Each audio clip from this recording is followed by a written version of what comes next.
Sebab itu kalau manusia itu hanya sekadar beriman dan beramal soleh dalam konteks ibadat, membina hubungan dengan Tuhan sahaja, dan tak tunai tanggungjawab amal ma'ruf nahi munkar, tak tunai tanggungjawab tugas khalifah iqamatuddin wa siyasatud dunia berarti dia belum lagi menaikkan hak dan tanggungjawab tujuan di sebalik kenapa dia dicipta, belum lagi ditunaikan. Kalau setakat kamu nak beribadat, berulang-alik ke masjid, ke surau, tak peduli apa nak berlaku dalam masyarakat, tak berjuang, tak berjihad, tak tunai tanggungjawab amal ma'ruf nahi munkar, kamu tak payah dicipta. Pandangan malaikat je buat tugas tu, sekadar untuk bertasbih, bertahmid. Sebab itulah Allah Ta'ala sebut 4 ciri manusia yang tak rugi. Bukan sekadar amanu wa amilus salihat, ya, wal asri innal insana lafi khusr, demi masa sesungguhnya manusia itu dalam kerugian. Yang tak rugi yang ada 4 ciri, iaitu amanu, beriman, wa amilus salihat, beramal saleh, yang ketiga watawassaw bil haqq, pesan memesan dengan kebenaran. Yang beri makna tugas kamu wahai manusia bukan sekadar beriman dan beramal soleh, beribadat, berzikir, bertahmid, baca Quran dan berwirid semata-mata, tapi tanggungjawab kamu juga berkait dengan manusia. At-tawasi bil haq.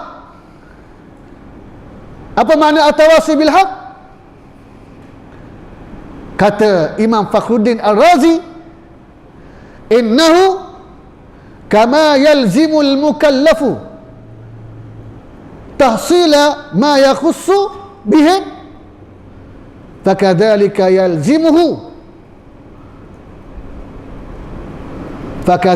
yalzimuhu fi ghairihi umuran. Sebagaimana seseorang mukallaf itu dituntut untuk melakukan ibadat khusus yang berkait dengan individu diri dia, ya,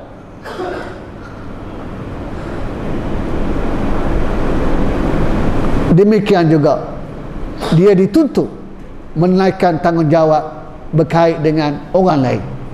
Apa tanggungjawab itu? Ad-du'a'u ila din, mengajak manusia kepada ad-din, mengajak manusia kepada Islam yang sebenar. Wan nasihah, dan memberi nasihat. Wal amru bil ma'ruf wan nahyu 'anil munkar, melaksanakan tanggungjawab amal ma'ruf nahi munkar. Wa ay yuhibba al mar'a kama yuhibbu li nafsihi, dan sebagaimana dia kasih pada diri dia, dia juga kasih pada saudara dia lain. Artinya apa? Membela sekiranya saudara dia itu dizalimi. Dia suka perkara itu, sebagaimana dia suka perkara itu berlaku pada diri dia, dia juga suka perkara itu berlaku pada saudara dia.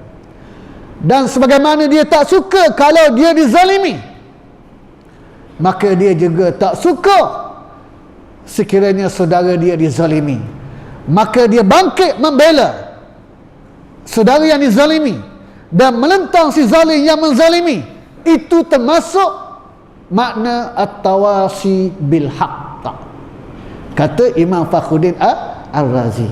Artinya ciri orang beriman yang berjaya, yang tak rugi, bukan hanya sekadar beriman dan beramal soleh, di waktu yang sama berjuang dan berjihad, mengajak manusia kepada agama, menaikkan tanggungjawab amal ma'ruf nahi munkar, dan berusaha untuk memberikan yang terbaik kepada manusia yang lain sebagaimana dia suka perkara itu berlaku kepadanya, dan di waktu yang sama bangkit membela sekiranya saudaranya dizalimi oleh orang-orang yang zalim sebagaimana dia tak suka perkara itu berlaku kepada dirinya.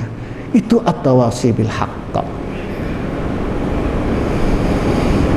Itulah khalifah. Dan ciri yang keempat, watawassaw bis sabr, pesan memesan dengan kesabaran.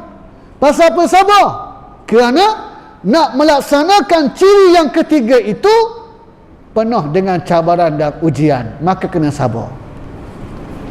Ada orang yang beriman, yang beramal soleh, semayang, sembahyang sunat, puasa sunat, pergi haji, pergi umrah, berwirid, berzikir, membaca Al-Quran, dan di waktu sama dia berjuang dan berjihad, amal ma'ruf nahi munkar. Tiba-tiba dia menghadapi ujian, lalu dia tak sabar, dia berhenti, fahuwa fi khusrin, maka dia masih dalam kerugian. Kena ISA senyap, keluar tu nada dah berbeza dah. Sebelum ISA lantang menegur penyelewengan dan kepincangan yang berlaku, kemungkaran yang ada. Tapi bila ditangkap, dipenjara, ditorture, bila dibebaskan, lain pula nadanya. Baik, bagus, kita kena sabar, kita kena tolong, kena bantu, kita kena doa. Kalau ada pun nak ke Islam juga, mandak betul, kita betul lah.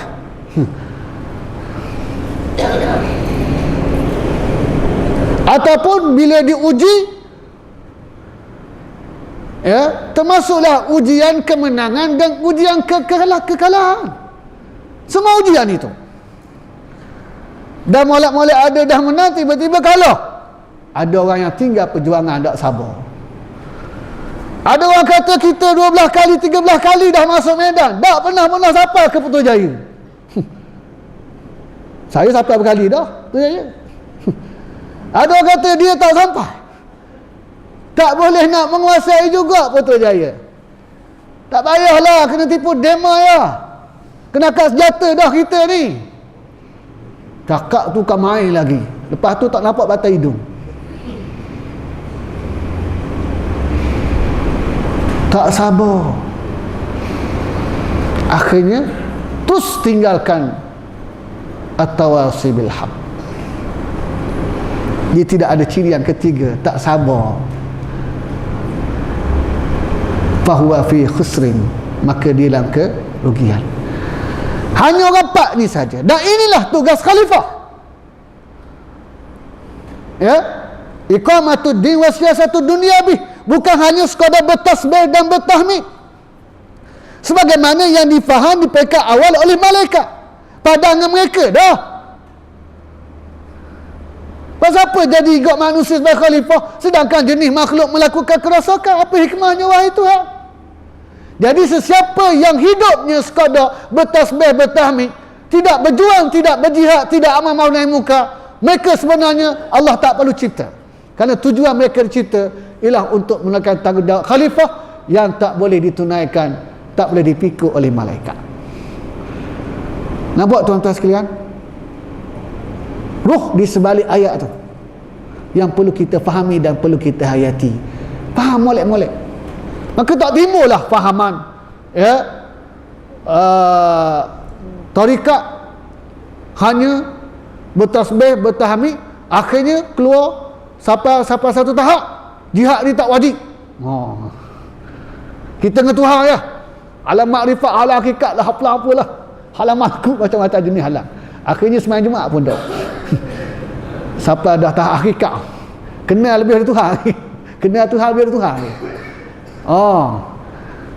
Sedangkan Nabi ni bapak kepada segala tarikat, tapi Nabi sendiri luka. Ya, Nabi sendiri berjuang dan berjihad. Hebat dia Nabi lagi. Ya tak? Doa berzikir ni siapa kena pedang tak lu. Ya tak? Ada ilmu kebal pula. Nabi pun luka, patah gigi, luka pipi dalam peperangan Uhud. Nabi budak kebal, dia kebal hebat. Ada makhluk lain tu halang tu. Ya tak? Cuba tanya dia nak buat demonstrasi, ya, potong tangan dak lu, baca ayat kursi, tengok jadi ke mana.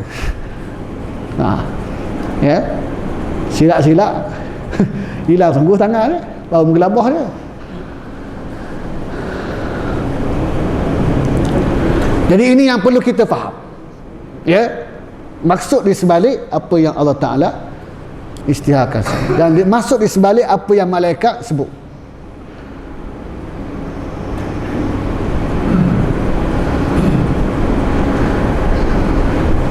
kalau beriman, beramal soleh, tapi tak jual, tidak amal makruf, tak nahi mungkar, tak menentang kezaliman, rugi dah. Ini kan pula orang hak beriman, hak amal soleh, bertasbih, bertahmid, baca Quran, tarawih, puasa Ramadan, pergi Mekah, tapi sekokor pula dengan kezaliman, bersekokor pula dengan kemungkaran. Hak duduk diam, tak ke mana-mana. Ya, beriman dah bersama soleh, tapi atas pagar.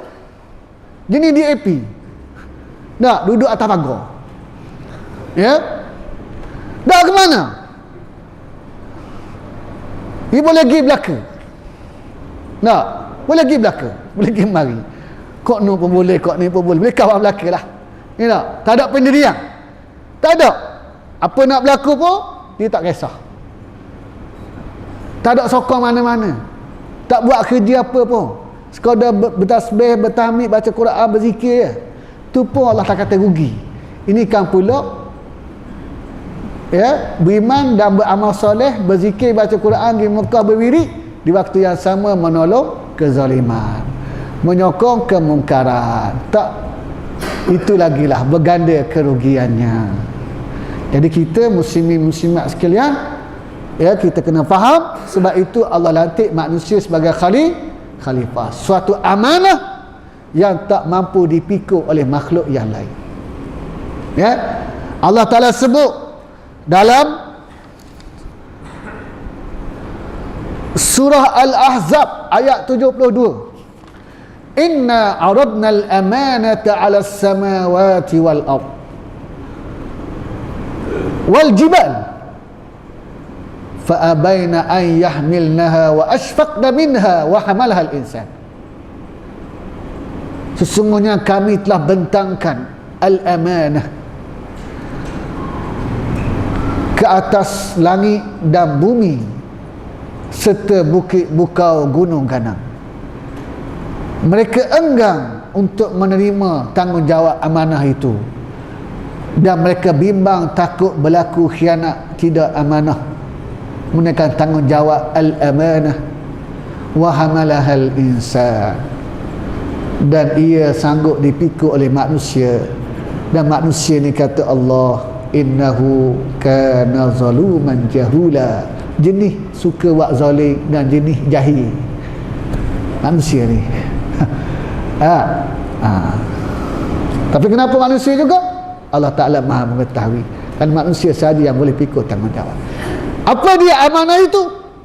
Iaitulah tugas sebagai khalifah, iqamatuddin wa siyasatud dunya bih. Nampak? Itulah amanah, ya, menegakkan agama dan mengurus dunia ini dengan agama. Itu amanah. Kalau jadi khalifah, pemimpin di semua peringkat,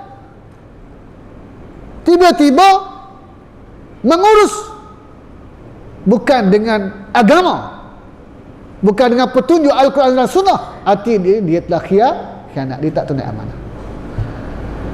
Jadi mengambil amanah, iaitu sebab tugas sebagai khalifah, dan itulah sebagai bukti ubudiyah yang disebut oleh Allah dalam ayat Al-Quran surah Az-Zariyat ayat 56, wa ma khalaqtul jinna wal insa illa liya'budun, tidaklah aku cipta jin dan manusia melainkan untuk mengabdikan kepada aku, nak jadi hamba kepada aku, untuk ubudiyah pada aku. Surah Az-Zariyat ayat 56. Artinya Allah sebut dalam Quran 3 tujuan manusia dicipta. Nak pikul amanah sebagai khalifah, untuk mengabdikan diri kepada aku.